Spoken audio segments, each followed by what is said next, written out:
नमस्कार साथियों, स्वागत है आपका JNB student take YouTube channel में। यदि आप पहली बार मेरे यूट्यूब चैनल पर आए हैं तो सबसे पहले सब्सक्राइब कर लीजिए, साथ में बगल में बने बेल आइकन को भी प्रेस कर दीजिए ताकि आने वाला हर नोटिफिकेशन सबसे पहले आपको मिल सके। आज के इस वीडियो में मैं आपको बताने वाला हूँ कि धारा 24 राजस्व संहिता की धारा 24 के तहत आप पैमाइश कैसे कराएं, इसके बारे में विस्तृत रूप से चर्चा करने वाला हूं।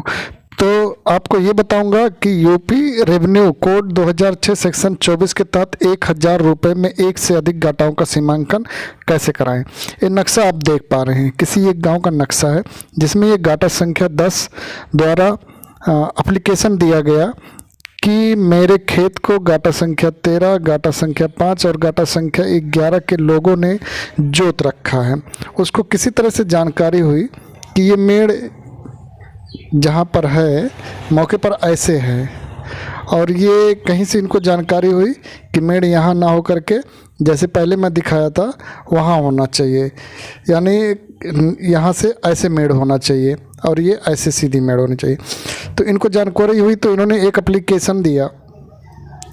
एप्लीकेशन में इन्होंने लिखा कि महोदय गाटा संख्या 10 की पैमाइश कराई जाए। उन्होंने लिखा, उसमें और भी चीज़ें लिखा था कि इसकी पैमाइश कराई जाए और खतौनी के अनुसार मेरा जो रकबा है वो पूरा नहीं है।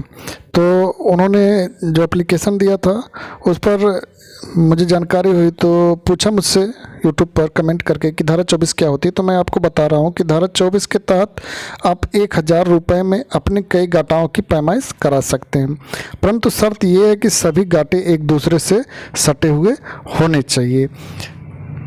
और मैं इस वीडियो में ये भी बताने वाला हूँ, जैसे आपको दिखा दूँ कि मान लिया कोई एक गाटा है, अब ये एक गाटा दूसरा है, एक ये तीसरा गाटा है और ये चौथा गाटा है। गाटा संख्या 1 हो गया, 2 हो गया, 3 हो गया, 4 हो गया। अब मान लिया आपको गाटा संख्या 4 की पैमाइश करानी है तो गाटा संख्या 1, 2, 3 की भी पैमाइश इसके साथ ही 1000 रुपये में करा सकते हैं। तो बने रहिए वीडियो में, आगे भी वीडियो लंबी हो रही है परंतु आपको डिटेल में इसकी जानकारी मैं दे रहा हूँ। अब मैं आपको ये बता रहा था कि ये गाटा संख्या 10 की पैमाइश खेत कुछ इस तरह का हो गया है और होना कुछ इस तरह का चाहिए जैसा नक्शे में है। अब इसमें आवेदन कैसे करेंगे इसके बारे में बता देता हूँ कि धारा 24 में आवेदन कैसे करेंगे। धारा 24 में आवेदन के लिए किन किन अभिलेखों की आवश्यकता होगी, धारा 24 के तहत वाद कहाँ दर्ज कराएँ, और पैमाइश से पूर्व राजस्व निरीक्षक कानूनगो का क्या दायित्व रहेगा, फील्ड बुक क्या होता है और पत्थर नस्ब क्या होता है, इसके बारे में, और पैमाइश के उपरांत आपत्तियां कौन दर्ज कर सकता है और कहां दर्ज कर सकता है, इसके बारे में मैं बताने वाला हूं। तो आइए सबसे पहले जान लेते हैं कि आवेदन कैसे करें। आवेदन कैसे करें इसके बारे में मैं आपको बता देता हूं। यदि वीडियो पसंद आ रही हो तो प्लीज़ लाइक कर दीजिए, अपने साथियों को भी शेयर कर दीजिए और एक कमेंट कर दीजिए, क्योंकि वीडियो लंबी हो रही है तो आप इसमें भूल जाएंगे। अब मैं आपको बता रहा हूँ कि आवेदन कैसे करें। आवेदन करने के लिए सबसे पहले हमारे पास उस गांव का, जिस गांव का आप आवेदन कर रहे हैं, जिस गांव में आपका खेत है, तो उस गांव का नाम होना चाहिए। ग्राम का नाम लिख दीजिए और गाटा संख्या लिख दीजिए, रकबा लिख दीजिए उसका, यानी क्षेत्रफल जो होता है क्षेत्रफल लिख दीजिए। साथ में एक संक्षिप्त विवरण भी लिखिए, एक संक्षिप्त टिप्पणी करिए, लिखिए कि मतलब आप क्यों इसकी पैमाइश कराना चाहते हैं। जैसे आप उसमें ये बताएंगे कि मेरे खेत के बगल के काश्तकार जो भी गाटा संख्या डालना चाहेंगे कि गाटा संख्या फला फला फला, जैसे अब 10 है, गाटा संख्या 10 के बगल के काश्तकारों द्वारा मेरे मेड़ को तोड़ दिया गया है, या बारिश से या किसी कारण से भी मतलब मेड़ मेरी टूट गई है और ऐसा प्रतीत होता है कि ये इन्हीं गाटाओं में मेरा खेत निकलेगा। तो इस तरह से आप एक प्रार्थना पत्र देंगे एसडीएम साहब महोदय के यहाँ, उप जिलाधिकारी महोदय के यहाँ, मेड़ तोड़ दिया गया है। तो इस तरह से एक प्रार्थना पत्र देंगे। प्रार्थना पत्र देने के बाद मैं अब आपको बताऊँगा कि किन किन अभिलेखों की आवश्यकता पड़ेगी इसके लिए। तो आइए चलिए मैं आपको ये भी बताता हूँ कि किन किन अभिलेखों की आवश्यकता पड़ने वाली है। अब धारा 24 में अभिलेखों की ज़रूरत, किस किस अभिलेख की ज़रूरत पड़ती है। अब अभिलेख में तो सबसे पहले ये समझ लीजिए कि हमारे पास एक खतौनी होना चाहिए। खतौनी में आपका गाटा संख्या रहता है, क्षेत्रफल रहता है, नाम रहता है कि कौन कौन काश्तकार हैं, और फिर एक प्रमाणित नक्शा होना चाहिए, सजरा होना चाहिए। जिस गाटे की आप पैमाइश कराने जा रहे हैं उस गाटे के इर्द गिर्द के गाटाओं की या तो पूरे गांव का एक नक्शा निकलवा लीजिए, और एक शुल्क आप 1000 रुपये का ट्रेजरी में जमा कर दीजिए। शुल्क आपका हो जाएगा, उसकी एक रसीद मिल जाएगी। जमा करने के बाद में उस फाइल के साथ आपको लगाना पड़ेगा। उसके बाद मैं बताऊं कि ये सारी प्रक्रिया पूर्ण हो जाने के बाद में एसडीएम साहब के यहाँ आप इसको दाखिल कर देंगे, और जब दाखिल कर देंगे तो वो इसको जांच के लिए भेजते हैं कानूनगो साहब के यहाँ, जो आपके राजस्व निरीक्षक होते हैं उनके यहाँ। अब ये जान लीजिए कि वाद कहाँ दर्ज होगा, तो मैं आपको पहले ही बता दिया कि यह तहसील में उप जिलाधिकारी महोदय के यहाँ इसकी वाद दर्ज किए जाते हैं, तो आप वहाँ पर इसको दर्ज कर सकते हैं। इसके बाद में जैसे ही आप वाद दर्ज कर देंगे, वो उस फाइल को कानूनगो साहब के यहाँ, जो आपके क्षेत्र के कानूनगो साहब रहेंगे, राजस्व निरीक्षक रहेंगे, उनके यहाँ इसको जांच के लिए भेज देंगे।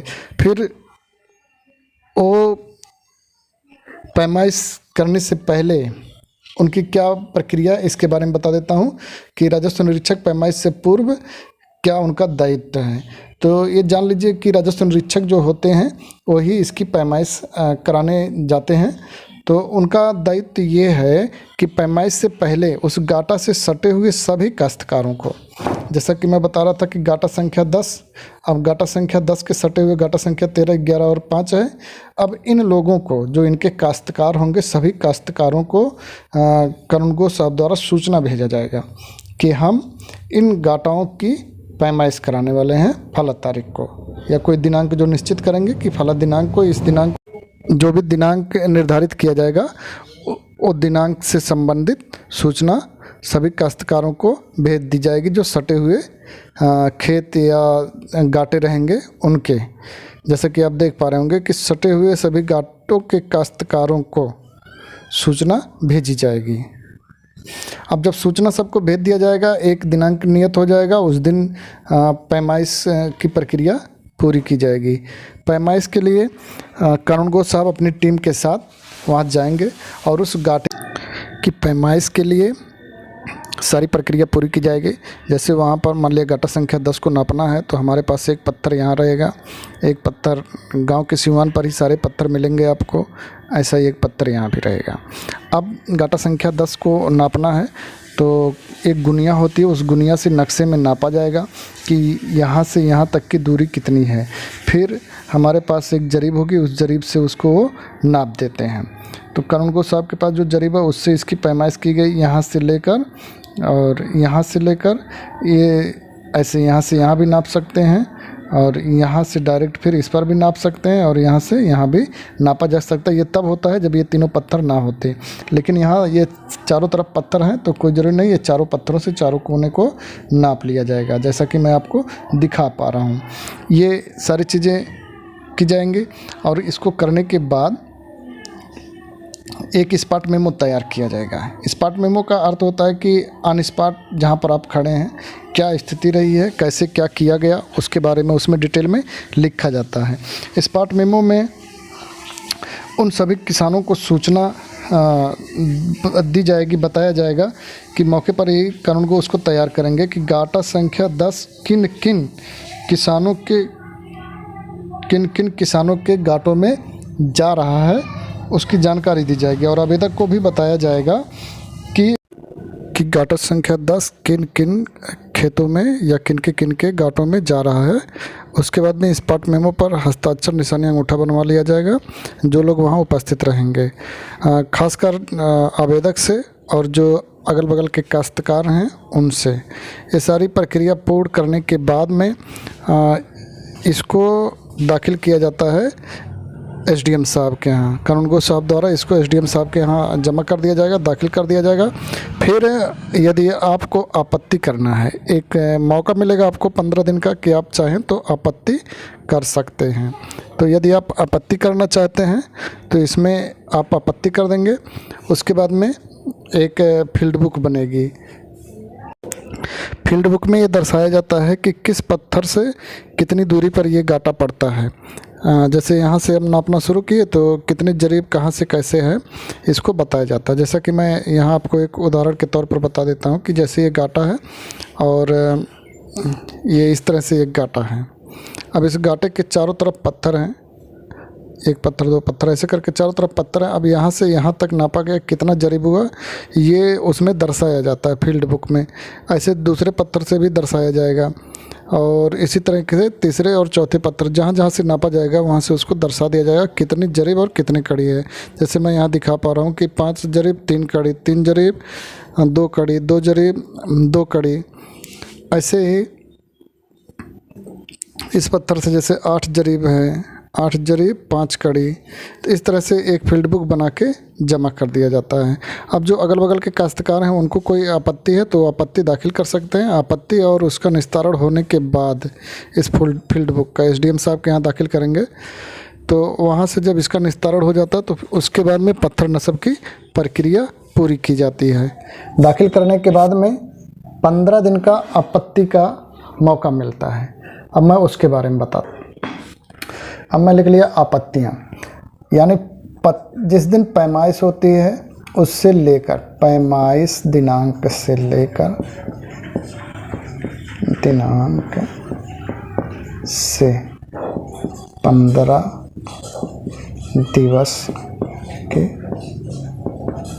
अंदर, पैमाइश दिनांक से 15 दिवस के अंदर आपत्ति कर सकते हैं। आपत्ति कौन करेगा? ये जिसके खेतों में ये चीज़ें जा रही हैं, मान लिया इनके खेत में ये चीज़ घुसी और इनका रकबा कम पड़ गया तो ये आपत्ति कर सकते हैं। तो जिनके गांठों में, जिन गांठों में प्रभावित हो रहा है,